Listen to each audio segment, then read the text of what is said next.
Hey ladies, it's Marie. Here I am. It's 4 o'clock. I promised to talk about fear today. And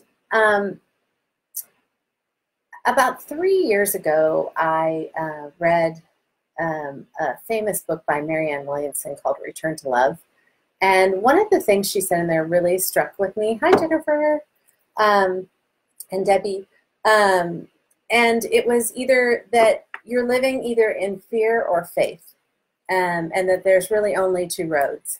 And that by faith, to me, that means flow.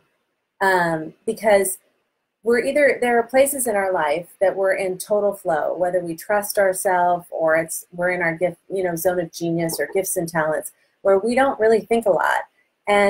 And then in the fear one, all we do is question and worry and futurize and think about how it could go wrong.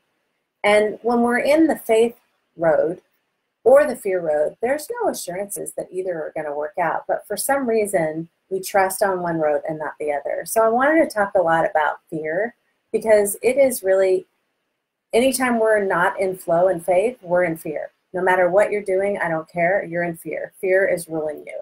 And fear is a really powerful emotion, and it can disguise itself in a variety of different ways.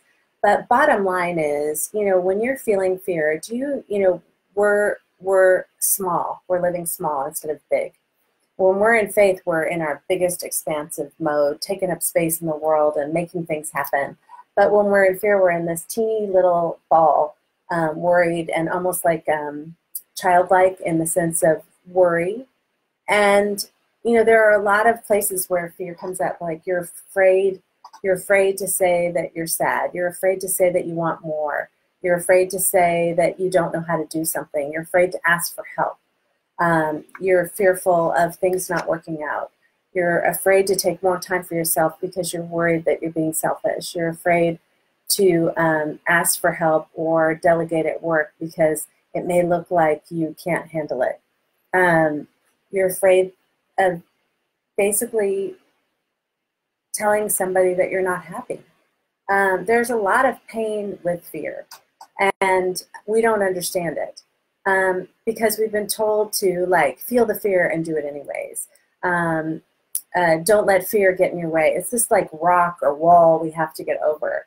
And when I work with my clients on presentation training, a lot of people are terrified of public speaking, and I work with executives on getting over their fear of presentations and stuff. But anytime I do a presentation, I'm scared. And I see those nerves as, okay, I'm ready. And I use them. I don't try to resist them. I don't try to push them away. I know that if I'm feeling a little scared and fearful and I feel that anxiety in my body, that I know it's important. Something important is about to happen.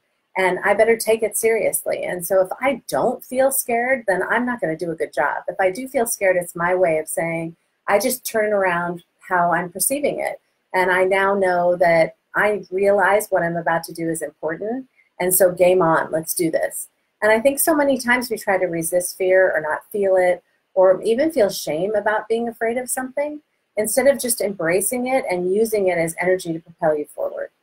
And, I'm a media spokesperson for some of my clients, or used to do that a lot. And let me tell you about something. It's really scary to talk to the media, especially about difficult things.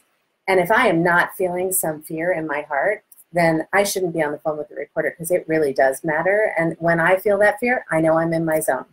And so, there's a lot of brain science around the feelings that your body goes through in anxiety or excitement. And they say that it's exact same physiological activities happening in your body, whether you're afraid or excited.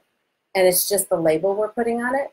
So if you think about that, that's pretty darn powerful. I mean, really powerful.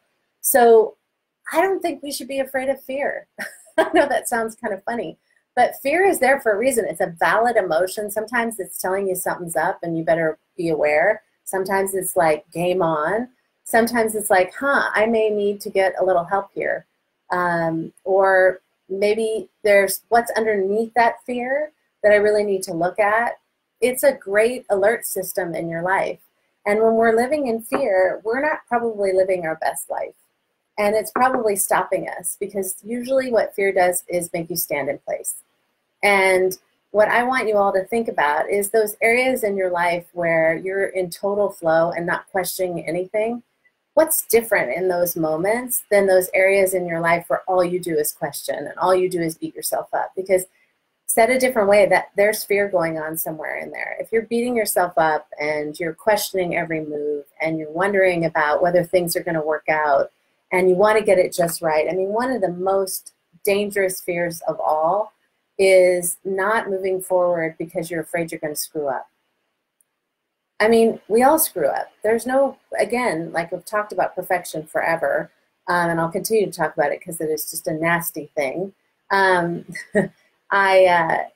You know, perfection is fear. You're afraid of letting somebody down. You're afraid of not looking perfect, and it stops you in its tracks. And so if we let fear dictate our life, we're not going to get the life of our dreams. We're not.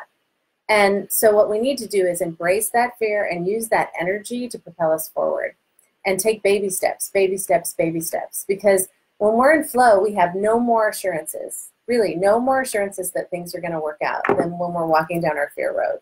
But for some reason in our fear road, the place where we don't feel safe, that has more power. And it's just really how you look at it. So I want you to do an assessment about how fear is getting in your way in your life. We're so afraid of change, and everybody in this group signed up because they're crazy busy, which is a negative thing, really. It's a negative term to say crazy busy, but we use it as an excuse. We use crazy busy as an excuse to not face what we really want in our life. We use it as an excuse to not really just kind of step away from responsibility in our life by saying, oh gosh, I'm crazy busy, as if something else is ruling our life. And honestly, it's fear, because we're afraid we're going to drop a ball. So we're throwing so many balls up in the air, and we're not moving. And we just keep on moving, keep on moving, keep on moving. Because if we stop, what would happen? And if we stop, what happens is we actually get the answers. So we need to get quiet every once in a while in our life and stop moving so fast and stop worrying about the future and stop worrying about whether we're going to get it perfect. Stop being afraid of doing things perfectly or how it's going to work out, or what if I'm making a mistake. Or what if I shouldn't have quit that job? What if I shouldn't have done this? And retreading something that's already happened. All of those things are fear disguised in a variety of different ways that's just stopping you in your tracks. So we've got to just not resist fear. We've got to embrace it. It is a powerful, powerful emotion, just like happiness and joy and anxiety and all of those things. They're all there for a reason, and that you can't stop fear from happening. And I say just embrace it. Just embrace it. See what's happening. Ask yourself what's happening, and instead of feel the fear and do it anyways, feel the fear, embrace it, own it, and keep on moving. That's my theme for today. So I don't want to talk too long, and I want to thank everybody for joining. Keep on posting. And I'm going to say goodbye, and don't let fear get in your way. Bye-bye.